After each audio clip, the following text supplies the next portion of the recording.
জুবিন গাৰ্গৰ কবিতা ৱাটাৰ।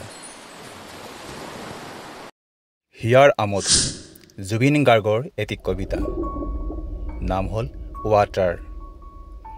মোৰ প্ৰতিবাদী সত্তাৰ পৰিধি তহঁতে বুজি নাপাবি। মই নদীৰ পৰা সাগৰলৈ যাব পাৰোঁ, সাগৰৰ পৰা নদীলৈ ঘূৰিও আহিব পাৰোঁ। মাথো ৰং সলনি হ'ব, পানীৰ সোৱাদ সলনি হ'ব। পাৰে পাৰে এৰি থৈ যাম অকল বালি, বালি আৰু বালি। বালি বৰ হিংস্ৰ, ঠাণ্ডাত শুকাই নিব তোৰ তেজ, গৰমত উখহাই দিব তোৰ দুভৰি। খোজ কাঢ়িব পৰা যদি আহিবি, মই চুমা খাম তোৰ ৰক্তাক্ত দুভৰিত। Be water, be shapeless. Raktabeej Zubeen গাৰ্গৰ আন এটি কবিতা। মোৰ বুকুৰ শেৱালিবোৰ ফুলিব দিয়া, তোমাৰ আৱেগৰ স্নিগ্ধ চকুত শেৱালিবোৰ সৰিব দিয়া। তোমাৰ চেঁচা নিয়ৰৰ ঘাঁহনিত গছকি গছকি যোৱা আৰু বাৰে বাৰে উলিয়াব দিয়া মোৰ প্ৰেমৰ ৰক্তবীজ ৰূপ।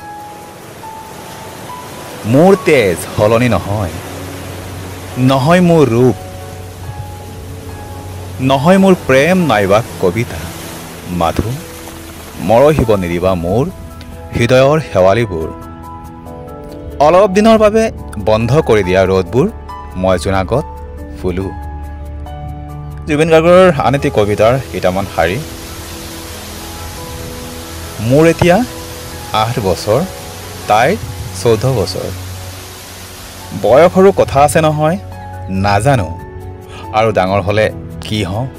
সঁচাকৈ জুবিন গাৰ্গে সৰুতে লিখিছিল নাজানো কি হওঁ। তেখেতে এজন অসমৰ সকলো হিয়াৰ আমঠু, সকলো হৃদয়ত স্থান পোৱা এগৰাকী ব্যক্তি, বহুত ধনী ব্যক্তি। মনৰে মানুহৰে তেখেত এজন বিশ্বৰ স্থানত তেখেতে বহুত ধনী ব্যক্তি আজিৰ তাৰিখত।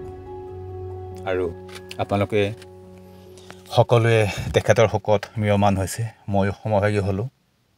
জুবিন গাৰ্গৰ আত্মাৰ কামনা কৰিলোঁ। আৰু এয়া মই কৈছোঁ, জয় জুবিন দা, জয় জুবিন।